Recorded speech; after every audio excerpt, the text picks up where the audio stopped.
Hi, welcome to Miss Annette's Little Farm in the big city. How are you this morning? It's a beautiful morning, isn't it? Oh my goodness. It's cool, it's crisp, it's clear, it's a beautiful day. I thought today we'd use some time to talk about the goats on the little farm. Before we get started talking about my goats, I wanted to let you know that I really appreciate all the subscribers, all the comments, all the thumbs up. You guys, you make my heart so happy, and I don't know, I just love connecting with you. Thank you. Thank you so much.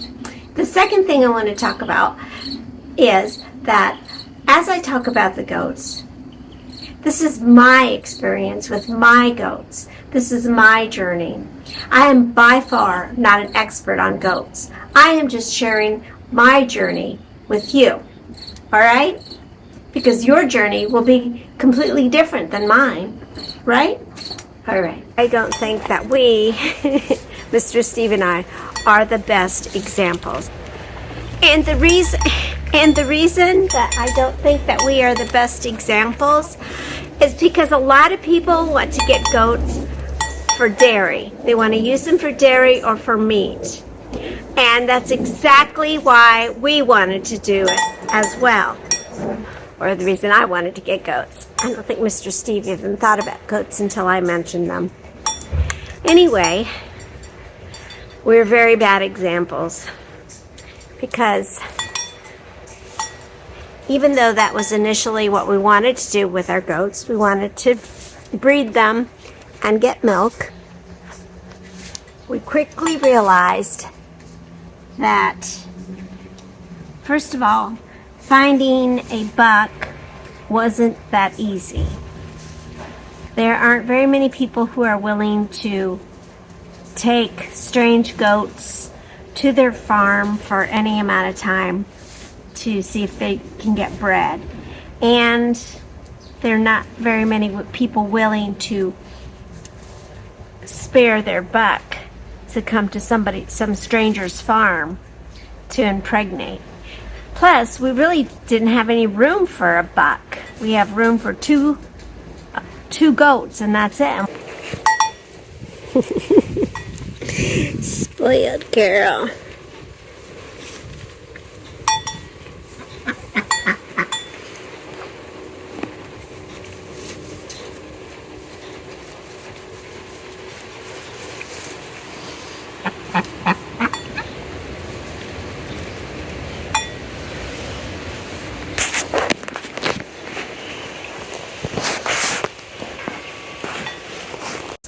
Once you breed the goats, then you have to, there's going to be babies. And what are you going to do with babies? And we're very susceptible to cute things, and we don't have room for more babies or more goats, and we'd be getting baby goats on a regular basis, and we just didn't have the heart to think about finding homes for babies and worrying about whether or not those babies had a good home. Well, if I'm not milking the goats, why do we keep our goats? One of the things here on the little farm that's important to us is that we help people reconnect to their food. We're open to the public, and we travel to schools. The goats are a vital part of that, because even though we don't milk them, it gives the school children and the general public an opportunity to see goats, to touch goats, to realize that you can have goats in a small space, that you can get cheese and milk from them, even though we don't get cheese and milk from ours, you know. The goats play a vital part in that reconnection because they're approachable, and people can pet them and see them, and hey, they're awful cute. They're adorable. So people can make that reconnection, which is part of our mission here on the little farm.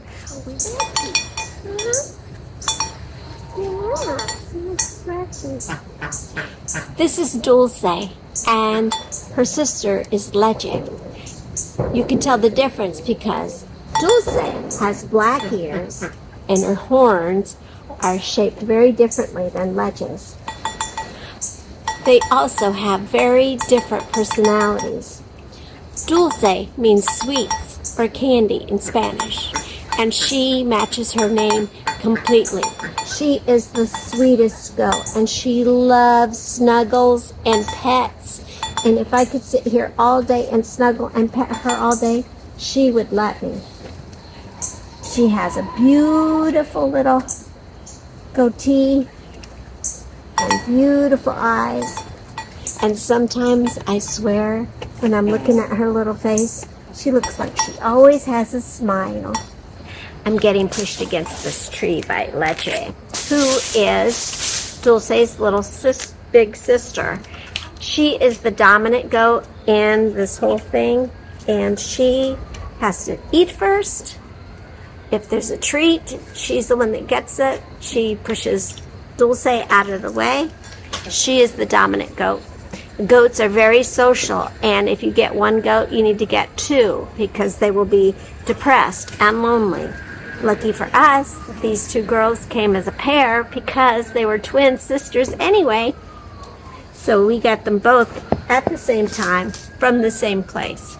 And this is Leche. She has white ears. She is not as lovey-dovey as Dulce. She is the dominant goat. She's the boss.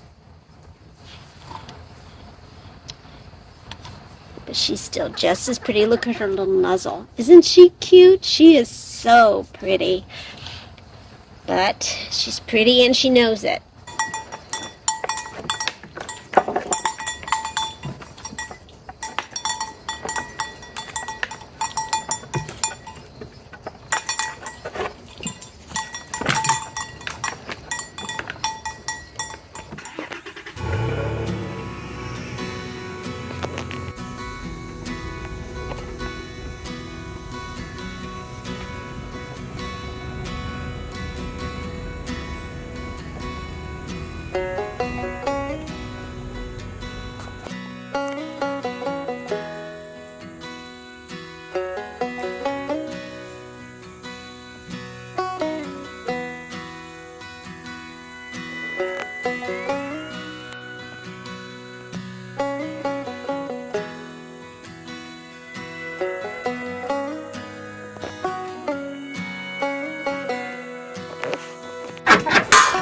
Okay, hang on.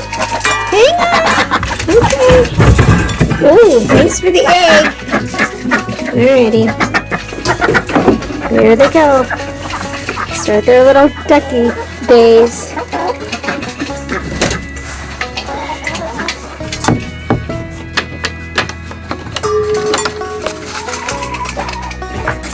Y'all done already? Hang on. And get through here so I can open the gate.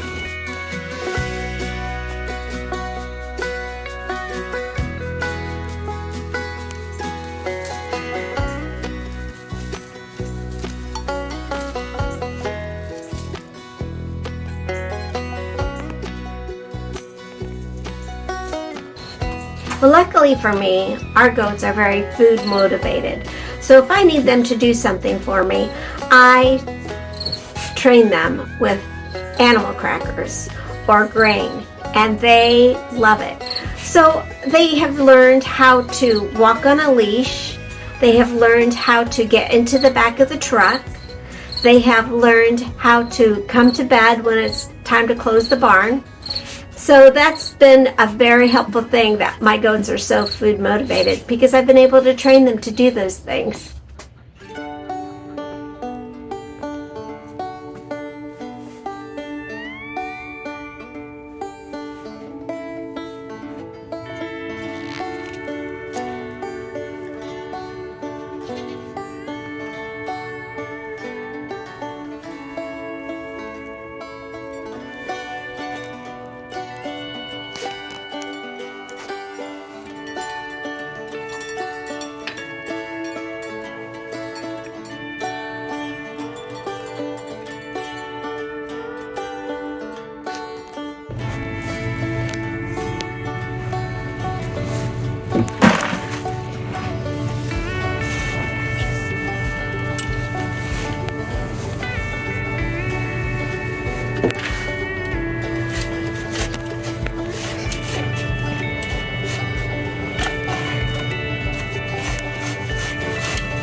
This morning, as I was cleaning the barn, I noticed that some of the goat poo was a little bit clumped up together, which means they are dehydrated and constipated. I filled their water bucket today and they haven't drank any. So I am going to mix up a special batch of water with some molasses in it. Some water for the goats because they're constipated. So I'm making them some molasses water. Because they haven't been drinking their water.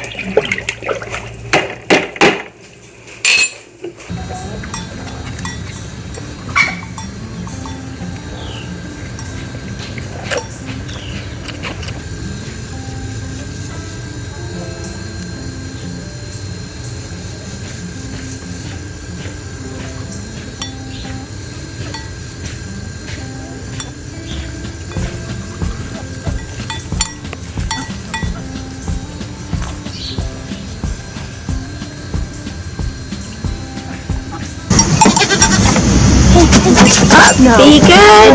Be good. It's okay.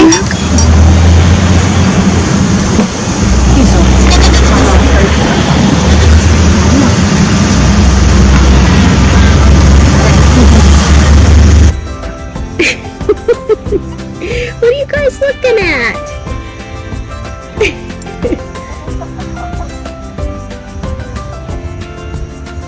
Okay.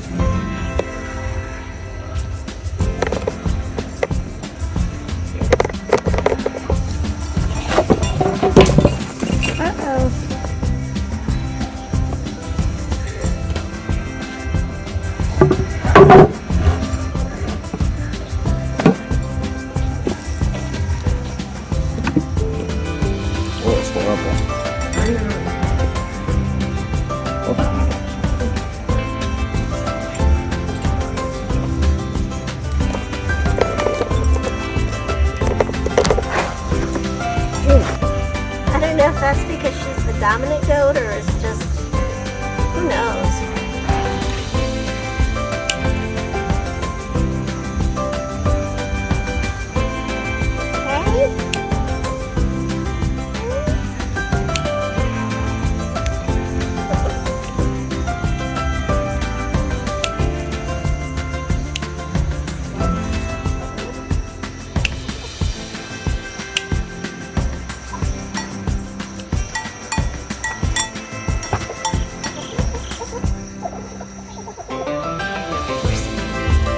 Did she die? I don't think so, did she? No. She might have. Maybe. Maybe you could stop trying to bite me. You're such a naughty goat.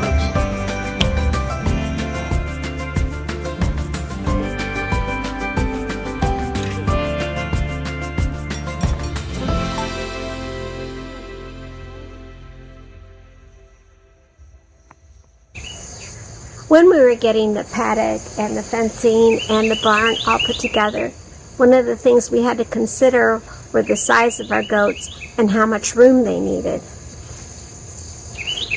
And that's how we ended up with the space that we have here.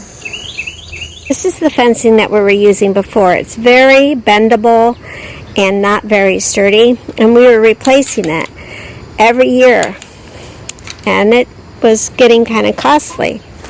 And then one day we discovered goat fencing, and the goat fencing is thick, it's sturdy, the goats can't bend it up that easily when they pound against it.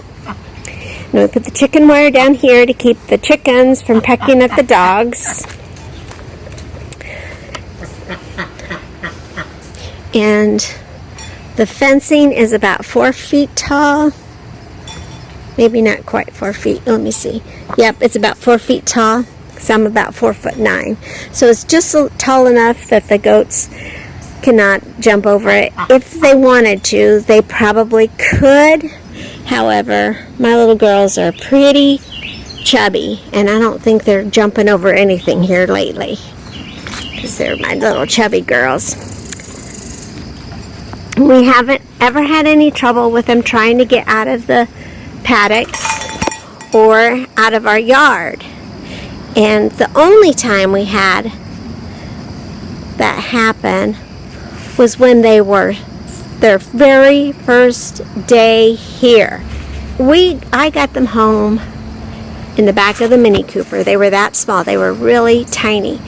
And I brought them home and we put them in the chicken coop for the night, not the barn, because the barn wasn't quite ready for the goats. And we felt like we needed to put the chickens in the barn for safety reasons. Well, it was our first night and I was worried about the goats, and I decided to go check on them. And when we went to go check on the goats, they were missing. They were gone. We couldn't find them anywhere. And we had just gotten them.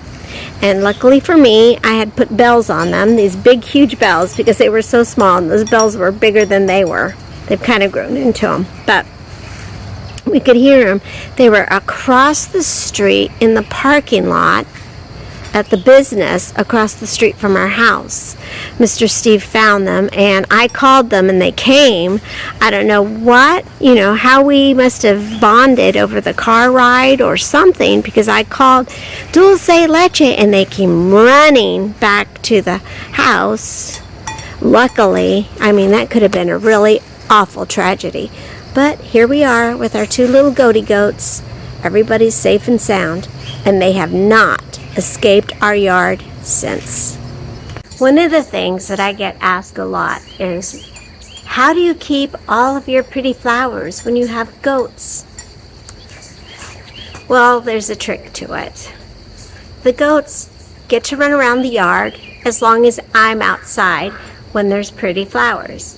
And in the wintertime and the early spring, when there aren't any pretty flowers, the goats can hang out all day without Mama watching over them, making sure they're not eating what they shouldn't be eating.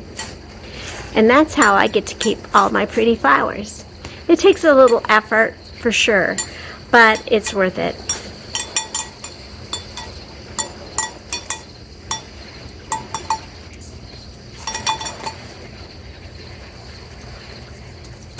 I hope I hit everything. It's hard sometimes when you're doing a video like this, and I write down all these notes, these are the points that I want to make, but I can't be standing here talking to you and with my face, with a notebook in front of my face, you know what I mean?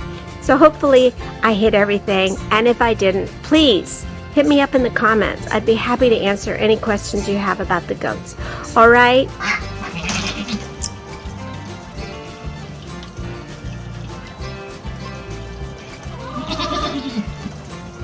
I don't think so. Mommy's got to go do something. Go on. No. No. Not nice.